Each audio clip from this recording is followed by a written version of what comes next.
Bismillahirrahmanirrahim. Assalamualaikum warahmatullahi wabarakatuh. Selamat berjumpa kembali dengan Bunda ya. Sahabat semua, kepengen aglonemanya subur seperti ini ya. Subur, kalau sudah subur ya pasti tuh warnanya juga cerah ya. Nah, supaya subur kemudian sehat ya, warnanya juga glowing ya, ini tentunya ya perlu perawatan ya, perawatan yang betul-betul dirawat pokoknya ya. Nah sahabat semua, kali ini Bunda ingin berbagi cara merawat aglonema ya, agar tercipta aglonema yang seperti ini. Nah jadi ada beberapa tip ya. Di sini Bunda ada 10 tip perawatan aglonema. Yang pertama itu yang harus diperhatikan adalah penyiraman yang tepat ya. Penyiraman yang tepat itu media tanam itu tetap lembab tapi nggak tergenang air ya. Lembab tapi nggak tergenang air. Nah itu ya pasti juga media tanamnya itu sangat menentukan ya. Jadi media tanamnya itu yang betul-betul poros sehingga ketika disiram air itu meresap ke media tanam tetapi langsung keluar melalui lubang pot ya. Jadi drainasenya yang cukup ya. Kalau drainasenya cukup, maka media tanamnya itu akan ya lembab tapi airnya nggak tergenang ya. Nah itu untuk perawatan yang pertama. Kemudian yang kedua itu pencahayaan yang tepat ya. Nah pencahayaan yang tepat itu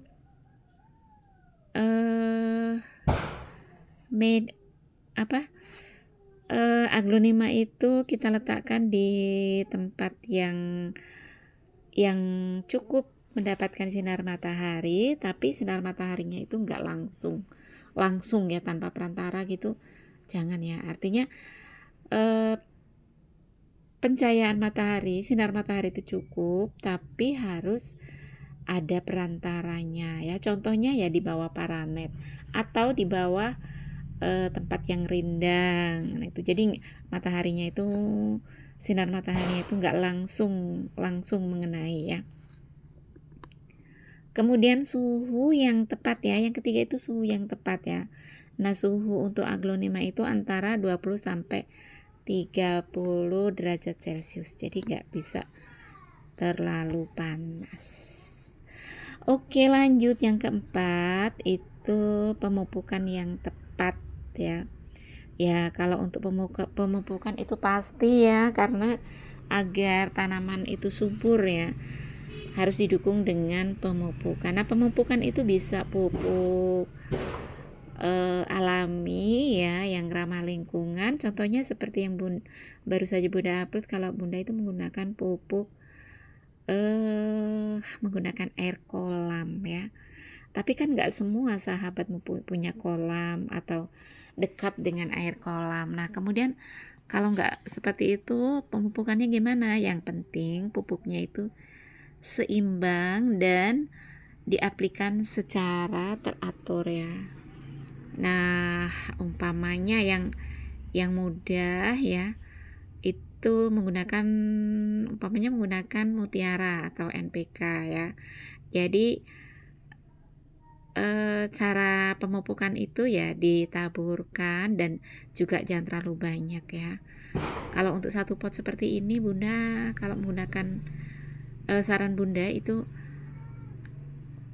sekitar 5 sampai paling banyak itu 10 butir ya, itu kalau mau diletakkan di atas medianya ya. Dan jangan hanya satu ini ya, jadi harus dikeliling gitu ya cara meletakkan pupuk ya. Nah kemudian disiram ya. Kemudian Tip yang kelima ini sangat penting juga ya. Penggantian ini media tanamnya ini. Media tanam itu harus diganti setiap minimal itu 3 bulan, maksimal itu 6 bulan ya. Jadi kalau sampai lebih dari 6 bulan ya, kalau syukur sih nggak apa-apa ya, tapi risikonya itu banyak ya. Di antaranya itu akar itu akan membusuk, atau bahkan yang sangat mengerikan itu akan batangnya itu terkena spot merah. Itu kalau sampai telat mengganti media tanam ya. Dan sahabat semua, media tanam itu yang sangat aman itu apapun media tanamnya itu yang difermentasi itu aman banget ya. Kalau sudah fermentasi itu bisa sih lebih dari 6 bulan tuh baru diganti ya. Selanjutnya yang keenam itu pemangkasan yang tepat ya.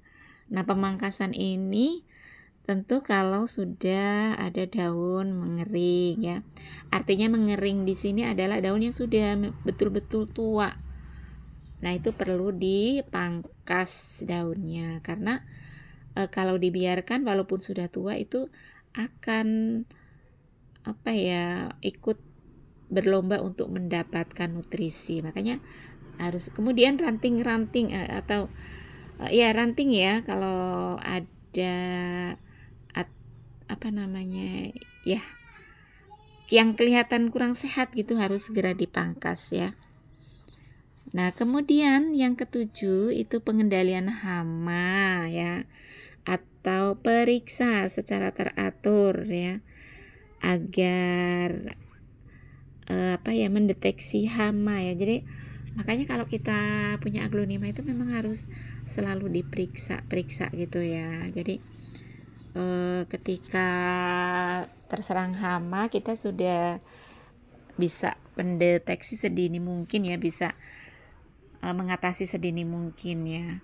Nah, biasanya hamanya itu kalau untuk aglonema itu ya ada yang kebanyakan itu kutu kebul, kemudian kutu sisik, kemudian ulat ya.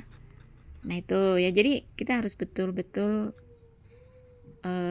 diperhatikan ya untuk hamanya ya. Nah, kalau pengendalian hama itu dengan apa ya?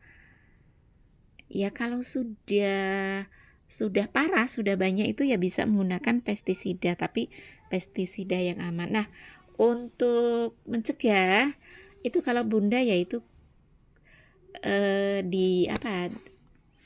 sering dibersihkan ya. Nah, di daun-daun itu dibersihkan ya. Bisa menggunakan sabun yang ramah lingkungan, itu sabun cuci piring, itu insya Allah aman ya. Nah, bunda sudah membuktikan kok dengan menggunakan sabun cuci piring itu ya. Kemudian yang ke-8 itu pemberian vitamin. Nah, jadi nggak hanya kita saja yang butuh vitamin ya. Tanaman kita khususnya aglonema itu juga butuh vitamin. Nah, vitaminnya apa? Vitamin yang kita berikan itu adalah vitamin B1 ya. Kalau bunda itu bunda semprot menggunakan vitamin B1 itu setiap 2 pekan sekali ya. Nah, itu makanya ya sayang ya, penting banget untuk kita itu untuk mempunyai B1. Nah, B1 itu gampang dicari kok ya di toko obat, dan harganya cukup murah ya. 1 botol itu hanya 25 kalau nggak salah, dan itu bisa digunakan berkali-kali ya. Nah, itu untuk pemberian vitamin. Kemudian untuk kelembaban, nah ini dijaga ya kelembapan media tanam ya. Jadi tadi kembali ke media tanam ya, dan juga kelembapan udara di sekitar ya. Jadi udara itu jangan terlalu kering, juga jangan terlalu lembab ya. Nah, kemudian yang 10 ini pemantauan yang teratur. Tapi tadi sudah bunda jelaskan di termasuk pengendalian hamanya. Jadi kita pantau pertumbuhan aglonema kita itu ya. Nah, dengan memperhatikan ya, dengan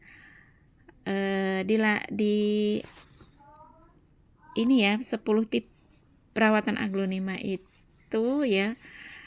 Insya Allah aglonema kita itu akan tumbuh sehat ya, sehat, subur, dan juga seperti yang kita inginkan warnanya, tentunya warnanya yang cerah. Kalau merah itu ya merah merona glowing ya menor.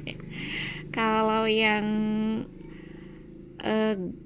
golden ya kelihatan betul-betul mengkilap ya. Dan kalaupun yang hijau juga hijaunya tetap kelihatan hijau sehat. Oke, itu ya sahabat semua 10 tip perawatan aglonema. Semoga sharingnya bermanfaat, dan jangan lupa ya dukung channel Bunda dengan cara memberikan like, subscribe, serta ditunggu komennya. Oke, terima kasih sahabat semua. Sampai jumpa pada video berikutnya. Assalamualaikum warahmatullahi wabarakatuh.